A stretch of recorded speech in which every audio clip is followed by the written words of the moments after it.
Gender studies का आज हम फर्स्ट टॉपिक कर रहे हैं, इंट्रोडक्शन टू जेंडर स्टडीज़। उसके आगे से सब हेडिंग है, उस हेडिंग का नाम भी यही है कि इंट्रोडक्शन टू जेंडर स्टडीज़। तो इसमें हम ये देखेंगे कि जेंडर स्टडीज़ का जो डिसिप्लिन है ये कैसे इवॉल्व हुआ है और पहले इसकी शेप क्या थी और आज जो हम जेंडर स्टडीज़ पढ़ते हैं तो आज हम किस फॉर्म में पढ़ते हैं।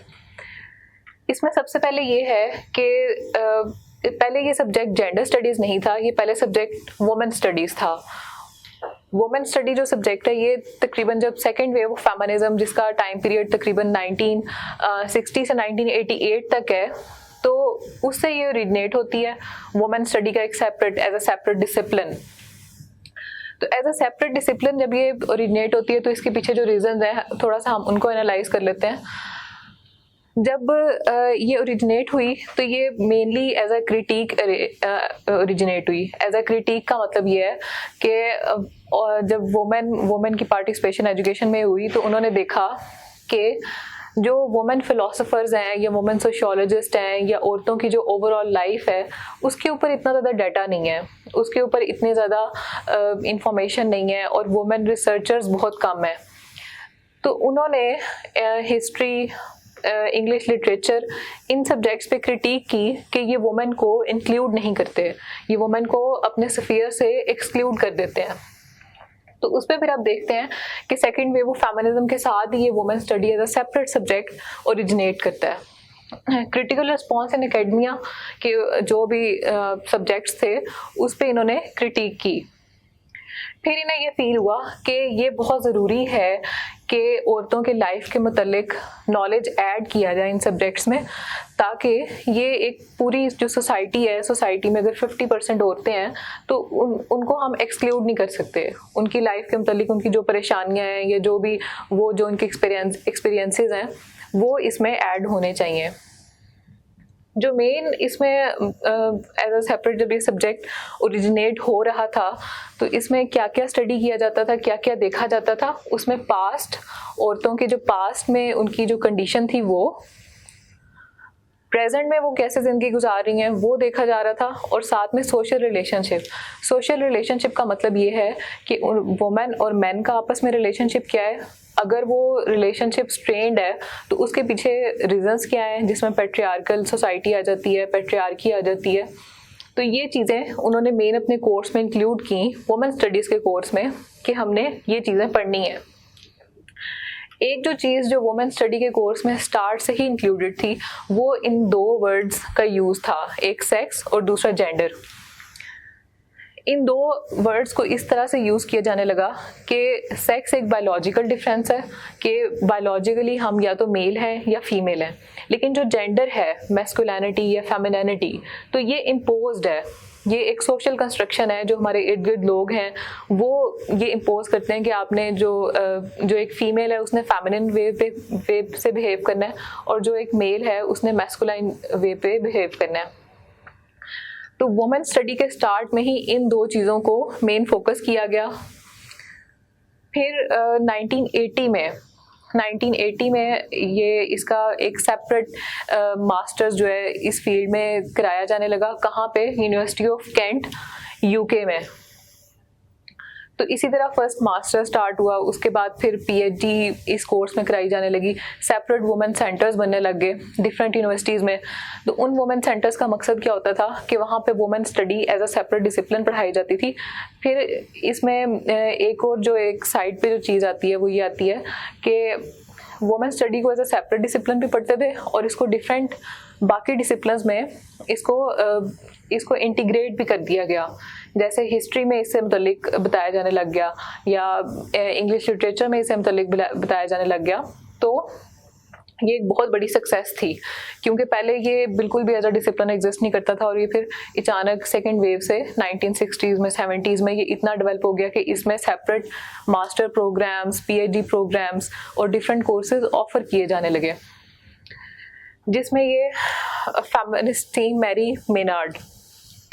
मैरी मेनार्ड ने इसे कहा कि ये ग्लोबल एजुकेशन फिनोमेना है कि पहले यूनिवर्सिटी ऑफ कैंट अगर यूके में थी तो इसके बाद डिफरेंट जगहों पे ये कोर्सेज ऑफर किए जाने लग गए, जैसे यूएसए में या अक्रॉस द यूरोप या मिडल ईस्ट में। तो उन्होंने कहा कि ये एक ओवरऑल पूरी दुनिया में ये जो जेंडर स्टडीज़ की जो फील्ड है ये पढ़ाई जाने लग गई है।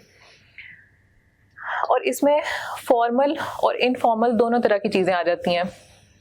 फॉर्मल में इसको एज अ सेपरेट डिसिप्लिन पढ़ाया जाने लगा, सेपरेट वुमेन स्टडीज़ सेंटर में, और इनफॉर्मल में इसको दूसरे सब्जेक्ट्स में इंटीग्रेट कर दिया गया। एंड्रियन रिच एक फेमिनिस्ट थी। इन्होंने बल्कि एक ऐसे लिखा towards a women centred university. इसमें इन्होंने ये नोट किया कि ये जो वुमेन के जो सेपरेट वुमेन सेंटर्स बने हैं डिफरेंट यूनिवर्सिटीज़ में, तो ये ना सिर्फ एकेडमिक फील्ड में एक रोल प्ले कर रहे हैं बल्कि ये कॉन्शियसनेस रेजिंग में भी रोल प्ले कर रहे हैं। कॉन्शियसनेस रेजिंग का क्या मतलब होता है कि जिसमें बहुत सारे लोग इकट्ठे आते हैं और अपनी प्रॉब्लम्स डिस्कस करते हैं और फिर देखते हैं कि इसका सोल्यूशन क्या निकल सकता है। तो जो फेमिनिज्म की मूवमेंट्स थी या जो औरतों के इश्यूज थे वो उन सेंटर्स में ना सिर्फ डिस्कस किए जाने लगे बल्कि ये भी सोचा जाने लगा कि इनको सॉल्व किस तरह से किया जा सकता है एक्सपीरियंसेस शेयर करके। तो ये एक तरह से ट्रेनिंग होगी और इसका इम्पैक्ट जो है वो रियल वर्ल्ड में भी जाने लग गया। रियल वर्ल्ड में फेमिनिस्ट मूवमेंट्स पे भी इसका इम्पैक्ट जाने लग गया। तो ये थोड़ा सा इंट्रोडक्शन है वुमेन स्टडी का। वुमेन स्टडी को तकरीबन 1980s में क्रिटिक किया जाने लग गया कि इस पे क्रिटिसिज्म की जाने लगी कि वुमेन स्टडी सिर्फ वुमेन को इंक्लूड करती है।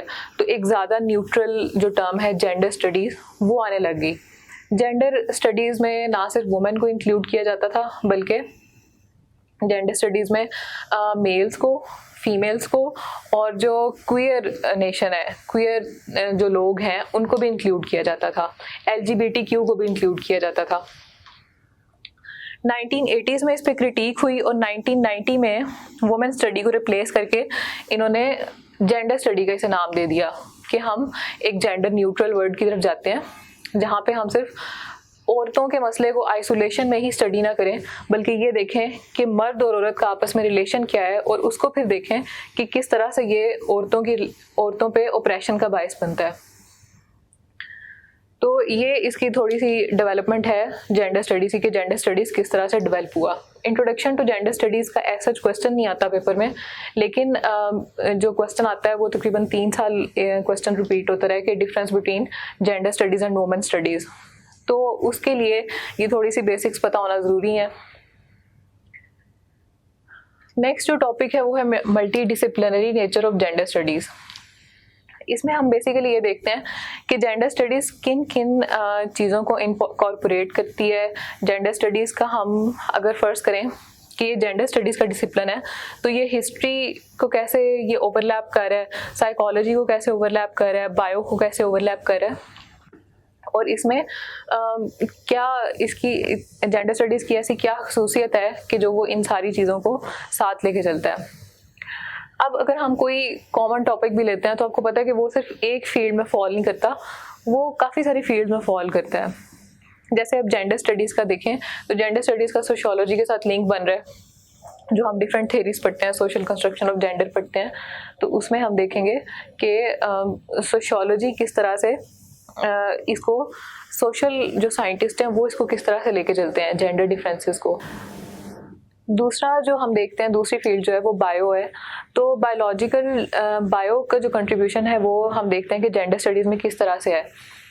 बायोलॉजिकल डिफरेंसेस फिर हम देखते हैं कि इसमें हार्मोन्स का या जो मेल फीमेल के दरमियान जो डिफरेंसेस हैं वो किस तरह से ये डिटरमिन करते हैं कि हाँ एक बंदा मेल है और एक बंदी फीमेल है। तो इस तरह से ये सोशियोलॉजी के साथ भी ओवरलैप कर रहा है, बायो के साथ भी कर रहा है। हिस्ट्री में अगर आप देखें तो कॉलोनियल पर्सपेक्टिव आ जाता है। कॉलोनियल पर्सपेक्टिव किस तरह से आता है कि आप देखते हैं कि जो कॉलोनियल दौर था तो उससे आजकल की जो औरतें हैं वो किस तरह से इन्फ्लुएंस हो रही हैं। तो हिस्टोरिकल पर्सपेक्टिव और हिस्ट्री भी जेंडर स्टडीज़ में काफ़ी ज़्यादा कंट्रीब्यूट करती है। फिर आप साइकोलॉजी देखते हैं तो साइको एनालिटिकल थेरीज इसमें आती हैं कि जो एक सेल्फ कॉन्शियसनेस आपकी होती है जिसमें सिगमंड फ्रूड का बहुत बड़ा नाम है। तो सेल्फ कॉन्शियसनेस के थ्रू आप आइडेंटिफाई करते हैं कि जी हाँ जी मैं मेल हूँ या फीमेल हूँ। उसके बाद इंटरनेशनल पॉलिटिक्स में आप देखते हैं कि ग्लोबलाइजेशन ने किस तरह से औरतों पे इफेक्ट किया है, जो हम डिफरेंट थेरीज में पढ़ेंगे कि ग्लोबलाइजेशन की वजह से या फिर जो IMF के स्ट्रक्चरल एडजस्टमेंट प्रोग्राम्स होते हैं तो उसकी वजह से जो थर्ड वर्ल्ड की कंट्रीज़ हैं उनकी लाइफ किस तरह से इफेक्ट हो रही है और वो किस तरह से इन्फ्लुएंस कर रहे हैं। तो ये सारी चीज़ें जो हैं ये आप जेंडर स्टडीज़ में इग्नोर नहीं कर सकते।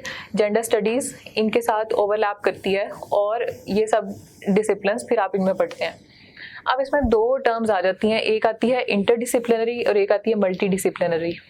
इंटर और मल्टी का क्या मतलब है? इंटर का मतलब होता है कि सिंथेसिस करें आप।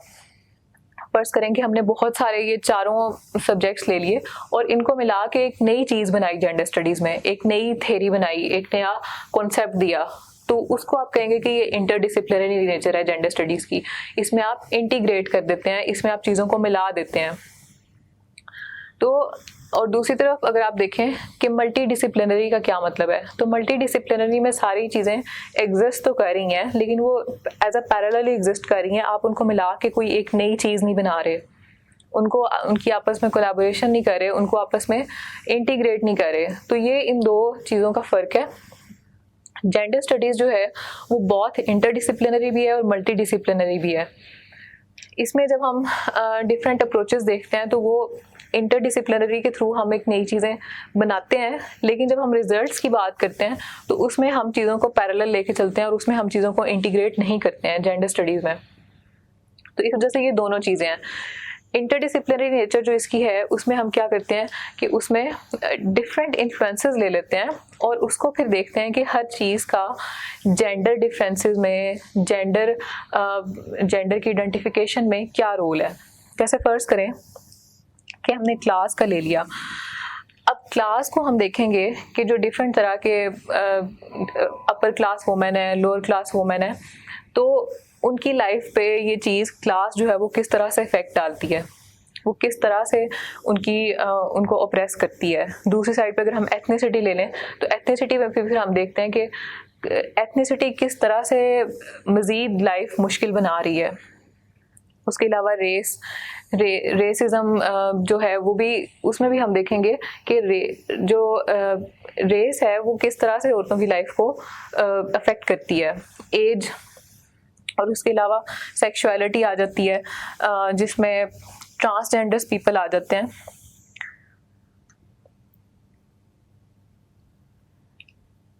तो ये सारी चीज़ें जो हैं ये हम जेंडर स्टडीज़ में पढ़ते हैं और इसकी जो, जैसे मैंने आपको अभी बताया कि इंटरडिसिप्लिनरी भी इसकी नेचर है और इसके साथ ही मल्टी डिसिप्लिनरी भी नेचर है। इसमें दोनों अप्रोचेस को लेके चला जाता है।